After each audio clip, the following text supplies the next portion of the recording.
Somaliland qadiyadeedu waa qadiya shacab, qadiyad muuse iyo qeyrkii keligii ka talin kara maahan. Masiirka Somaliland muuse bixi oo waqtigiisu dhamaaday oo xilkiisii aan gudan doorashadii saarneed waqtigeedii qaban Somaliland masiirkeeda kama talin karo.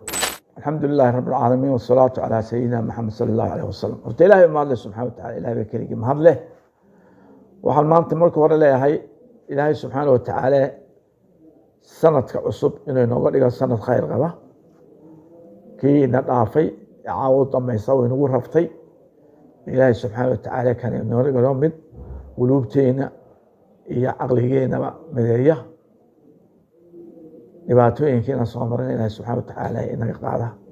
Waxaan aad iyo aad u hambalyaynayaa shacbiga reer Somaliland.